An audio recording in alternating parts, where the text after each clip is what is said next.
네, 오늘도 수급을 통해서 옥석을 가려보겠습니다. 수급 파이터! 파이터! 김태성 팀장과 함께하겠습니다. 팀장님 안녕하세요. 네, 안녕하세요. 자, 오늘도 시작에 앞서 먼저 수급 동향을 살펴보겠습니다. 수급 동향 보면요, 오늘 외국인들이 아주 오랜만에 들어오고 있습니다. 어서 오십시오 하면서 그쵸. 지금 또 외국인을 맞이하고 있는데요. 그런 외국인들은 어떤 종목을 사고 있는지 확인해 보겠습니다. 오늘 삼성전자를 가장 많이 사고 있습니다. 정말 많이 그쵸. 사고 있고요. 삼성전자, SK하이닉스, DB하이텍 그 외 반도체 종목들도 사고 있고요. 시총 상위 종목들도 많은 양 들어가고 있습니다. 특히 LG화학과 기아의 매수세 외국인들 들어가고 있습니다. 자, 그리고 기관은 지금 좀 팔고 있지만 기관의 가장 특징적인 것은 동국 SNC, 한국항공우주, 우리가 최근에 조금 어떻게 보면 잊고 있었던 그렇죠. 그랬던 종목에 매도세가 쏠리고 있습니다. 그 외에 또 미디어 관련주들, J콘텐트리와 뉴를 현재 매수하고 있는 게 또 기관의 오늘 특징이라고 볼 수 있습니다. 자, 이렇게 수급 동향 한번 살펴봤습니다. 자, 이제 수급 파이터 1라운드 바로 들어가겠습니다. 1라운드 파이트! 1라운드 대결은 대보 마그네틱과 골프존이 만났습니다.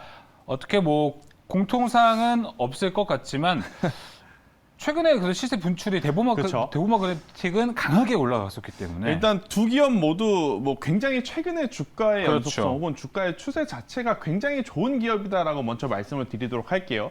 일단 양 기업이 영위하고 있는 이 본업 자체가 서로 이 어떻게 뭐 교집합이 있는 것은 없어요. 하지만 둘의 공통점은 굉장히 좋은 주가의 시세를 내고 있고 낼 준비를 여전히 하고 있다. 이것을 이제 좀 말씀을 드리고 싶은데 제가 아마 오늘 가지고 온 종목군들이 지금까지 수급 파이터를 통해서 가지고 온 종목군들 중에 가장 지금 공격적인 지금 위치에 있는 종목군들을 가져온 게 아닐까라고 생각이 드는데 그 이유는 뭐냐면요. 앞서 말씀드렸죠. 외국인의 수급이 들어오고 있다. 자, 외국인의 수급이 들어오고 있는 현재 이 시장에서 굉장히 좋은 두 종목군들 중에 어떤 종목이 지금보다 더 좋아질 가능성이 높을 거냐 그거에 대한 고민을 또 많은 분들이 하실 것 같아서 대보마그네틱도 굉장히 좋다 그러고 골프존도 지금 계속해서 좋은데 이 두 종목 중에 어떤 종목을 공략하는 것이 더 좋을 건지에 대한 이야기를 좀 해보도록 하겠습니다.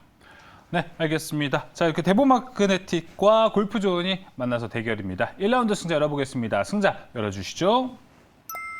자, 오늘 외국인의 손들을 요즘 좀 잘 들어주시는 것 같아요. 오늘 또 그쵸. 들어오는 외국인들 환영하는 메시지입니까? 네, 외국인들이 들어오니까 또 네. 환영을 해줘야 되죠. 네. 그리고 이제 그것을 보면서 기관 투자자 분들도 조금 반성을 해주셨으면 좋겠다라는 의미로 깊은 뜻이 있었군요. 네, 외인의 손을 제가 들어줄 수밖에 없는 것 같은데 일단 대보 마그네틱 같은 경우에는 전기차, 2차 전지 소재, 임가공 업체로 이제 탈바꿈을 하면서 기존의 이 본업 그 이상의 실적을 낼 준비를 지금 하고 있는 상황이다라고 좀 보시면 될 것 같고요. 네. 1분기에 이제 가장 큰 이슈라고 할 수 있는 것은 지금 LG 엔솔의 공모 때문에 이제 많은 2차 전지 기업들이 지금 또 다시 한번 불을 붙여주고 있는 상황이다 보시면 될 것 같아요. 특히 이제 LG 엔솔 공모 자금 대다수가 이 장비를 마련하는데 굉장히 또 많이 쓸 가능성이 높기 때문에 2차 정비 장비주로 이제 분류되는 대부 마그네틱이 그 수혜를 받을 가능성이 굉장히 높다라고 이제 시장에서 좀 판단을 하면서 지금 현재 굉장히 좋은 주가의 탄력성을 보이고 있는데 저는 잠시 쉴 수는 있어도 계속해서 추가적인 상승세가 저는 충분히 가능하다라고 좀 말씀을 드릴 수 있을 것 같아요. 근데 현대차, 기아, 완성차 업체들도 올해는 완벽하게 이 방향성을 전기차로 완전히 지금 잡힌 상황이에요. 작년까지만 하더라도 어느 정도 내연기관 차에 대한 기대감 혹은 제네시스 브랜드에 대한 기대감 굉장히 많았었는데 올해 들어오면서 완전하게 방향성 자체가 전기차 혹은 수소차, 친환경차로 지금 잡혀가고 있는 상황이기 때문에 그 같은 영역 안에 있는 대보마그네틱의 주가 혹은 본업도 여전히 더 성장할 수 있다는 의견 드려보도록 하겠습니다. 네, 대보 마그네틱 이야기를 잘 들어봤습니다. 확실히 2차 전지 이제 장비라는 쪽으로 다시 한번 이 트렌드가 바뀌어가면서 최근 흐름이 상당히 좋았는데요. 자, 앞으로도 상승 여력은 또 얼만큼 더 남아 있을지 대보 마그네틱 가격 전략 확인해 보겠습니다. 네, 일단 대보 마그네틱 굉장히 지금 공격적인 아찔합니다. 위치예요. 네. 네, 여기서 이제 방향성은 뭐 주식은 언제나 두 가지죠. 여기서 더 가는 기업. 여기서 이제 밀리는 게 이제 두 가지인데 저는 밀릴 수는 있다라고 생각은 들어요. 최근에 너무 가파르게 올라왔기 때문에. 하지만 단기적인 조정이 끝나고 재차 올라가게 된다면 정말 다시 한번 큰 시세를 낼 수 있는 게 대보 마그네틱이 아닐까라는 생각이 들어서 우선 오늘 종가에 매수를 하자라고 말씀드리고 싶지만 그것은 너무 위험하기 때문에 저는 조금 기다리셨다가 네. 5만 원 이하에 내려오시면 그때는 공격적으로 한번 매수를 해봐도 괜찮지 않나라고 네. 생각이 들어요. 5만 원 이하에 내려오면 매수가 가능하다라고 말씀을 드려보면 들여다보면서 재차 올라가게 되면 1차적으로는 목표가는 6만 원, 2차적으로는 7만 원, 거의 뭐 7만 5천 원까지도 한번 저는 나름의 목표가를 한번 제시드려 보면서 만약에 5만 원 이하에 내려와서 매수를 했는데 반등이 나오지 않고 다시 추세가 일어나지 못하고 내려오게 된다. 그러면 4만 원이라는 가격대가 이탈이 되게 되면 그때는 우선 손절을 하시는 게 가장 좋다라는 의견 드려보면서 네. 주가 위치가 높은 만큼 굉장히 좀 타이트하게 제가 트레이딩을 해야 된다라는 의견 드리도록 하겠습니다. 네, 목표가 달성도 정말 중요합니다. 하지만 대보 마그네틱을 보면서 대보 마그네틱을 보면서 네. 느낀 것은 손절가만큼 또 중요한 것은 없지 그쵸. 않겠나 생각됩니다. 3거래에 가깝게 연속 상승세를 보여주고 있기 때문에 현재 강하게 올라와 있습니다. 목표가 7만 5천 원이고요. 매수가도 5만 원 이하에서 잡으시길 바라겠습니다. 자, 이렇게 1라운드 대보 마그네틱 알아봤습니다. 2라운드 대결도 펼쳐볼게요. 2라운드 파이트! 2라운드 네 글자를 맞춰 오셨습니다. 뭐 의도하신 건 아니죠? 네, 그건 아닌데 네, 알겠습니다. 일단 뭐 최근에 굉장히 지금 주가 흐름이 좋습니다. 철강 쪽도 그렇고 여전히 이 의류 쪽, 이제 리오프닝 관련해서 이쪽도 굉장히 좋은 모습을 보이고 있는데 앞선 주제와 마찬가지로 이번 주제도 굉장히 좋은 두 섹터와 두 기업, 두 주가 여기서 누가 더 좋을 것인지에 대한 고민 그것을 좀 같이 해보고자 동국제강 그리고 한세실업을 현재 위치에서 좀 체크를 해봐야 된다라는 의견 드리도록 하겠습니다. 네, 동국제강과 한세실업의 대결이 만났습니다. 자, 이제 그럼 대결의 승자도 열어보겠습니다. 승자 열어주시죠.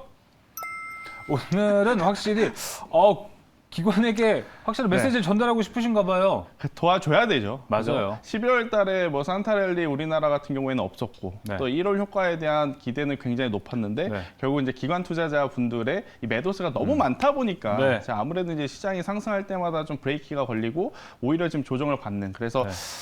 이 방송을 보실지 모르겠지만 기관 투자자분들이 우리나라 시장이 좀 강력하게 매수를 좀 해주셨으면 좋겠다라는 이야기를 한번 드려보면서 네. 외국인들이 지금 계속해서 이 철강 쪽에 특히 이제 경기 민감주들을 지금 어제 오늘뿐만 아니고 이번 한 주 동안 계속해서 강력하게 좀 콜을 던져주고 있죠. 특히 이제 우리나라 시장뿐 아니고 글로벌 시장에서도 경기 민감주들, 성장주보다는 가치주 쪽 위주로의 지금 매수세가 굉장히 강하게 들어온 상황이기 때문에 우리나라 시장도 당연히 포스코를 필두로 지금 움직이고 있는 철강주들 같이 봐야 된다라는 의견 드려보면서 포스코가 대장주라고 볼 수는 있어요. 하지만 수익률 게임 기준으로는 포스코보다는 동국제강이 저는 조금 더 탄력성으로 움직일 가능성이 높지 않을까라는 생각이 들어서 동국제강을 좀 그렇죠. 같이 보는 게 좋지 않나라는 생각이 네. 들고요.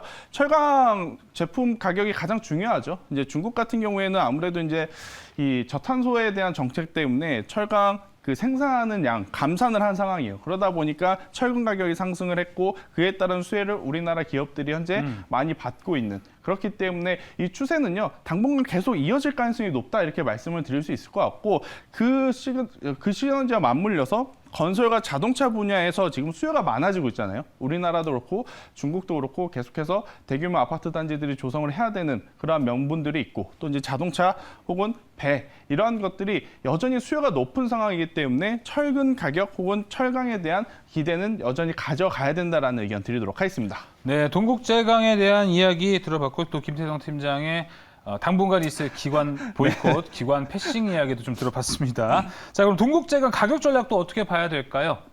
네, 일단 뭐 동국제강 같은 경우에는요 오늘 종가에 저는 진입을 하시는 것도 그렇게 부담스럽지 않다 생각이 들어요. 앞선 대보 마그네틱과는 조금 다른 위치에서의 상승 곡선을 그려내고 있는 상황이기 때문에 오늘의 종가에 매수를 해보시는 거 굉장히 좋다 생각이 들고 여기서 이제 추가적으로 상승을 하게 된다면 23,000원까지의 1차 목표가를 한번 제시드려 보도록 하겠고요. 네. 만약에 이제 올라가지 못하고 내려온다면 저는 손절을 굉장히 좀 짧게 잡는 게 좋을 것 같습니다. 이 철강 관련주들, 경기 민감주들이 한번 움직일 때는 굉장히 시원하게 움직이는데 한번 또 조정을 받기 시작하면 가격 조정보다는 또 투자자들의 피를 말리는 기간 조정이 좀 깊게 날 수가 있거든요. 그래서 16,000원이라는 가격대가 이탈이 되게 되면 그때는 우선은 손절하고 보자라는 전략 드리도록 하겠습니다. 차트를 보니까 또 작년 이맘때가 또 기억이 나면서 스멀스멀 이제 올라갔었던 기억이 나는데 또 한번 기대를 해보겠습니다. 목표가 23,000원, 손절가 16,000원, 동국제강이었습니다.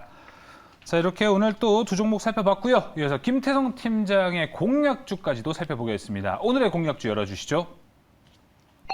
오늘의 공략주는 유니드입니다. 네. 어제 이어서 이 탄소 이쪽에 대한 관심이 좀 그쵸. 높으신 건가요? 네, 일단 탄소 포집 관련주가 이제 그동안 좀 많이 쉬었잖아요. 우리나라 지금 시장의 트렌드를 보면 작년에 2분기, 3분기, 4분기 굉장히 시장의 한 축을 담당했었던 종목군들이 이제 조정을 좀 순차적으로 받고 있고 이 탄소 포집 같은 경우에는 작년 상반기에 좀 집중적으로 많이 움직인 뭐 3분기까지도 많이 움직인 하지만 4분기 들어오면서 시장에서 조금은 메타버스라든지 NFT 게임주 테마에 밀려서 조금은 소외를 받았었던 상황이다라고 보시면 될 것 같아요. 소외를 받다 보니까 아무래도 밸류적인 측면, 그러니까 가격적인 측면의 메리트가 굉장히 지금 발생한 상황. 그리고 이제 이 저탄소 같은 경우에는 우리나라뿐만 아니고요. 전 세계적으로도 지금 이 환경 규제의 문제에 앞다퉈서 있는 상황이다 보니까 앞으로도 계속해서 관심을 좀 표현할 때마다 관련주들의 움직임이 굉장히 빠르게 움직일 가능성이 높다라는 관점에서 관심 있게 봐야 된다라고 생각이 들고 유니드 같은 경우에는 국내 유일하게 이제 칼륨을 좀 생산을 하는데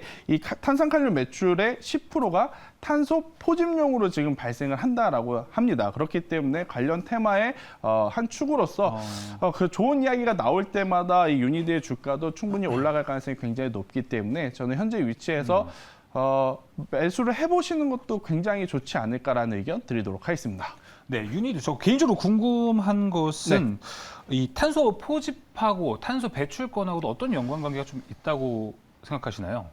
제가 그 부분은 네. 정확하게 지금 예. 죄송합니다. 다음 시간에 네. 제가 공부를 해서 말씀드리도록 하겠습니다. 알겠습니다. 자, 최근에 탄소 배출권 가격이 좀 급등한 그렇죠. 것도 있기 때문에 탄소 포집하는 그룹들은 또 어떻게 전략을 가지고 있는지에 대해서 나중에 다시 한번 더 알려드리도록 하겠습니다. 자, 그럼 유니드의 가격 전략은 또 어떻게 바라보고 계신가요? 일단 유니드 같은 경우에는 이번 주 들어오면서 굉장히 이제 강하게 리바운딩이 나온 상황이에요. 특히 이제 이평선들을 모두 돌파를 하려는 오늘의 모습을 좀 보이고 있기 때문에 저는 그 어느 때보다도 오늘의 종가가 굉장히 중요하다라고 생각이 듭니다. 일단 종가 부근에 11만 1,000원 이상에서 마감이 된다면 이평선들을 모두 돌파하는 그 가격대에 안착이 되어 있는 상황이 되기 때문에 다음 주에 상승세가 조금 더 나올 가능성이 높지 않을까라고 기대를 좀 할 수 있어서요. 오늘 종가 부근에 11만 1,000원 이상에 마감하게 된다면 저는 배팅을 해도 괜찮다라고 생각이 들고 여기서 이제 추가적으로 상승을 하게 된다면 저는 14만 원대, 그러니까 전고점 부근까지는 우선은 충분히 재차 상승 가능하다. 대신에 밀릴 경우에는요. 10만 원이라는 가격대가 이탈이 되게 되면 그때는 우선 손절해야 된다라는 의견 드리도록 하겠습니다. 네, 유니드 오늘의 공략주였습니다. 최근 또 이제 제이 콘텐츠를 비롯한 공략주들의 흐름이 상당히 좋기 때문에 이번에도 기대를 해봐도 좋을 것 같습니다. 자, 유니드 목표가 14만 원까지 바라보고 있습니다. 손절가 10만 원 제시했습니다. 자, 이렇게 오늘도 수급파이터 3가지 종목 함께 확인해 봤습니다. 수급파이터 오늘 준비한 소식은 여기까지고요. 저희는 이만 물러가겠습니다. 오늘 말씀 감사합니다.